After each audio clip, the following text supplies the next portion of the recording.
오늘 본문 1절에 보면은 하나님께서 아브라함에게 소명을 주시는 내용으로 시작을 합니다. 그 내용을 보면은 고향을 떠나 이렇게 시작을 하죠. 고향과 친척과 아버지 집을 떠나. 우리 1절 말씀 우리 같이 다시 한번 읽도록 하겠습니다. 여호와께서 아브라함에게 이르시되 너는 너의 고향과 친척과 아버지의 집을 떠나 내가 내게 보여줄 땅으로 가라. 자, 여기에 보니까 떠나야 할 곳. 자, 첫 번째 고향이고, 고향만이 아니라 거기에 따르는 또 친척 아버지의 집을 떠나라. 이렇게 말하고 있습니다. 자녀가 아버지 집, 부모님의 집을 떠나는 것이 어떤 모습일까요? 이게 쉽게 얘기하자면 긍정적인 일일까요? 아니면 부정적인 일일까요?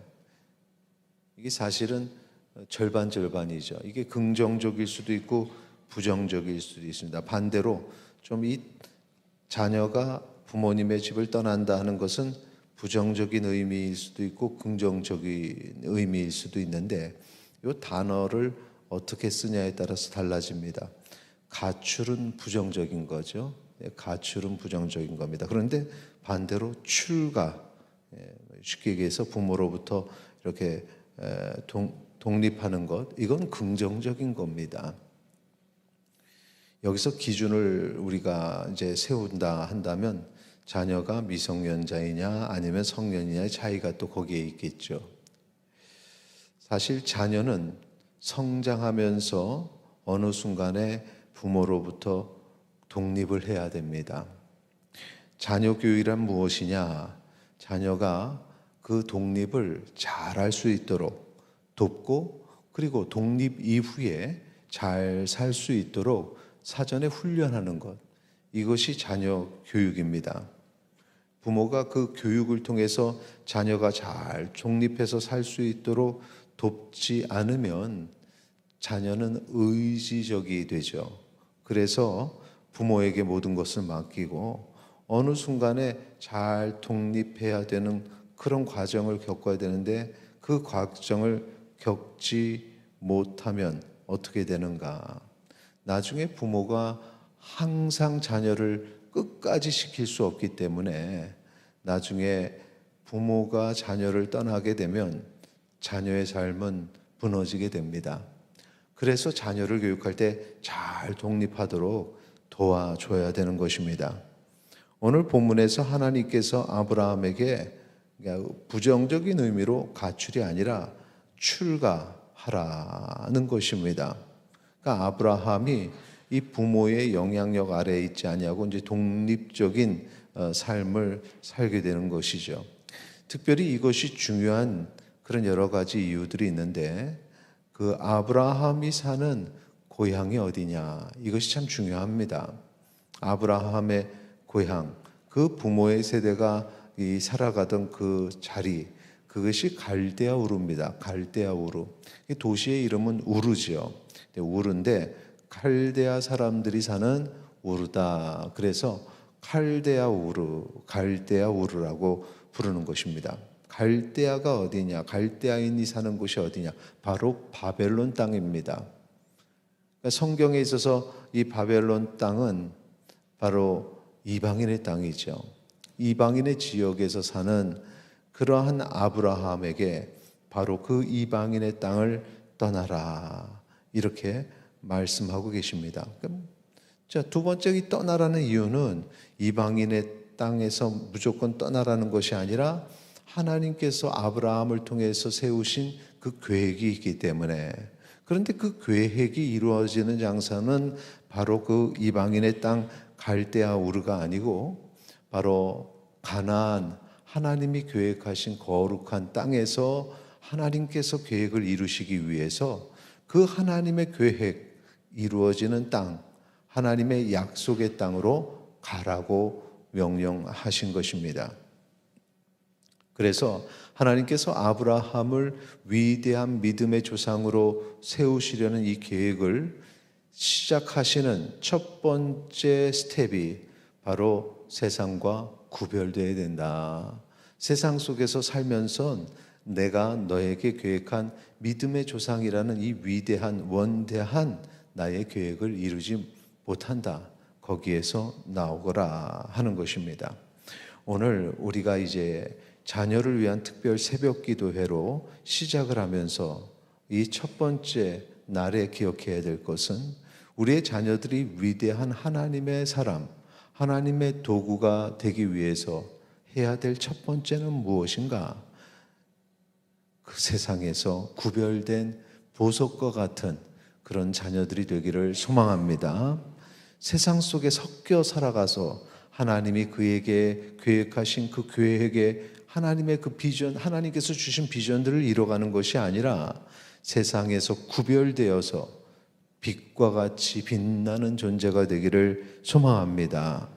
그러기 위해서는 그 가운데 또 독립된 객체가 되어야죠. 무슨 얘기냐? 부모의 신앙이 계속해서 이어지는, 그래서 자기의 신앙으로 신앙의 계승이 이루어져야 됩니다. 부모의 신앙 그늘 아래에서 있는 것이 아니라 어느 한순간에 그것이 독립되어서 자신의 신앙으로 고백되어져야 합니다. 혼자서 하나님께 온전한 예배를 드릴 수 있어야 되고 또 혼자서 하나님께 기도할 수 있어야 됩니다. 하나님의 말씀 듣기를 사모하고 기뻐하는 그러한 믿음의 사람이 되어야 됩니다. 이것이 신앙에서의 독립이라면 그러면 우리는 자녀 교육을 할 때 어떤 교육을 해야 되느냐?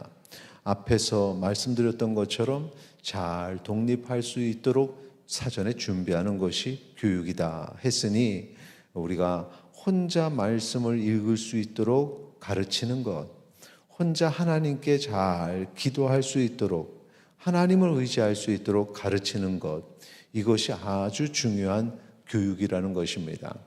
그러니까 세상의 교육만 시키는 것이 아니라 믿음의 자녀로서의 교육을 반드시 부모님들이 시켜야 된다라는 사실을 잊지 마시기 바랍니다. 이 명령에 순종하면 세상을 떠나라, 세상에서 구별되어져라, 이 하나님의 계획하심에 순종하면 어떤 일이 벌어지는지 2절 말씀 우리 같이 읽도록 하겠습니다. 히터를 좀 꺼주세요. 2절 같이 읽겠습니다. 내가 너로 큰 민족을 이루고 내게 복을 주어 내 이름을 창대하게 하리니 너는 복이 될지라. 아멘. 하나님의 계획하심 복이 될지라. 하나님의 복의 근원이 될 줄 믿습니다. 하나님의 복, 그 복에 보니까 내 이름을 창대하게 하리니 그 이름이 의미 있게 남게 된다. 이 이름이라는 것은 그의 존재를 얘기하는 것이죠.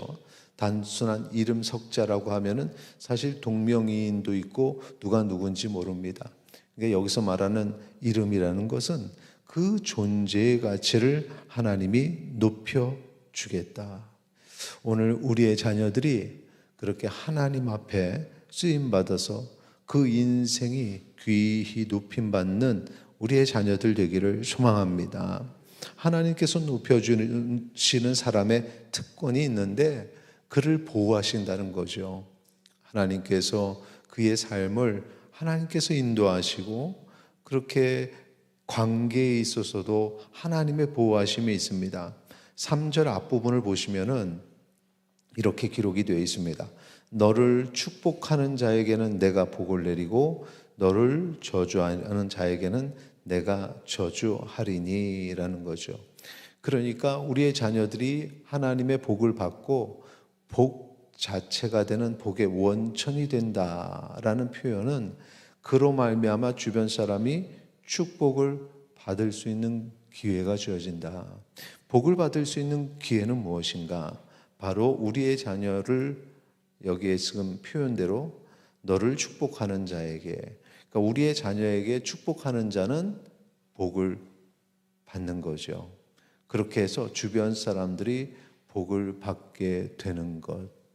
하나님께서 택하신 사람에게는 그러한 특권이 있는 것입니다. 우리가 일반적으로 생각할 때에는 목회자에게 하나님의 일을 하는 사람에게 그런 특권이 있어서 그래서 목사님의 축복의 기도, 그 기도받기를 원하는 거죠. 그런데 그러한 권한이 하나님의 자녀들에게도 주어진다. 우리 자녀들에게 그런 놀라운 하나님의 축복이 임하기를 소망합니다. 축복의 통로가 되는 것입니다. 특별히 하나님께서 보살핀다는 것, 이것은 정말 귀한 은혜예요. 왜냐? 앞에서도 말씀드렸던 것처럼 부모는, 육신의 부모는 어느 시점이 되면 그 돌봄을 그쳐야만 하기 때문에 내가 원하든 원하지 않든 어느 시점에서는 돌봄을 그치게 됩니다. 그러나 하나님의 도우심은 영원합니다. 그래서 우리의 자녀들의 그 삶에 우리 부모의 세대가 천국에 가서도 자녀들을 하나님께서 도우시고 영원히 지켜주신다면 부모의 마음이 얼마나 기쁘고 평안하겠습니까? 우리 자녀들의 모든 것을 주님께서 책임져 주시는 그 은혜가 우리의 가정에 있기를 소망합니다. 우리의 자녀들의 주변 사람들이 하나님의 복을 받는 우리 자녀들이 축복의 통로가 되기를 소망합니다. 자, 자녀들이 부모와 형제들에게는 사랑을 받지만 다른 사람에게 손가락질을 받는다면 그 또한 가슴 아픈 일이죠. 우리 자녀들이 다른 사람들에게 칭찬과 존귀와 영광을 받도록 가르쳐야 됩니다. 그러려면 어떻게 해야 되느냐? 하나님의 말씀에 순종하는 사람으로 세우면 됩니다. 하나님의 말씀에 순종하는 사람의 앞길은 하나님께서 열어주시기 때문에 그렇습니다. 4절 보면은, 자, 같이 읽도록 하겠습니다. 이에 아브라함이 여호와의 말씀을 따라갔고 롯도 그와 함께 갔으며 아브라함이 하란을 떠날 때 75세였더라. 아멘. 그렇게 하나님의 말씀대로, 여호와의 말씀대로 아브라함이 순종하는 모습이 4절의 모습이죠.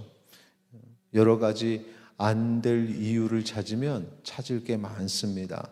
벌써 75세의 시간을 지났다라는 것도 하나의 이유가 될 수도 있고, 또 여러 가지 상황들, 지금 사실 롯과 같은 경우도 아브라함이 잘 챙기던 그런 조카지요.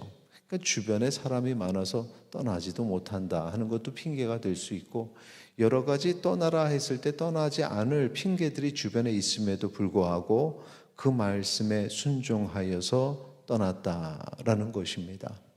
하나님께서 그의 인생을 이끌어 주실 때 우리의 자녀들이 여러 가지 핑계를 보는 것이 아니라 순수한 마음으로 순종하는 자녀들 되기를 소망합니다. 그러면 하나님의 뜻이 이루어지는 것이죠. 순종하는 자에게 주시는 하나님의 놀라우신 은혜가 우리의 자녀들 가운데 임하기를 소망합니다. 오늘 우리가 자녀들을 위해서 이렇게 말씀을 나눴지만 이 말씀이 우리에게도 그대로 적용이 됩니다. 우리가 살아가는 동안에 누구의 보호를 받을 것인가? 하나님의 보호하신 가운데 있기를 소망합니다. 그 보호하심은 하나님의 계획을 이루시는 겁니다. 오늘 내 인생을, 내 삶을, 나머지 우리의 숨쉬는 순간순간을 하나님께 맡기고 살아가기를 소망합니다. 하나님의 보호하심과 인도하심 속에 살려면 어떻게 해야 됩니까? 세상에 다리를 걸치는 게 아니라 세상과 구별된 존귀한 그리스도인으로 살아가시기 바랍니다. 그리고 하나님의 말씀에 귀를 기울여서 오늘도 하나님이 나에게 뭐라 말씀하시는가, 늘 하나님의 음성을 듣는 귀가 우리에게 있기를 소망합니다. 그 다음에 듣고 마는 것이 아니라 하나님의 말씀을 들었으면 그대로 순종하는 행위, 행동까지 따라야 됩니다. 주님 앞에 순종하는 오늘 하루가 주님께서 우리의 삶에 복을 주시는 하나님이 일하시는 날이 될 줄 믿습니다. 그러면 오늘 하루 하나님께서 우리를 보호하시고 지키시고 복의 복을 더하시니 이 자리에 모인 모든 성도님들이 복의 근원이 될지라. 하나님의 축복의 사람이 될 줄 믿습니다. 우리 찬양하고 기도하겠습니다.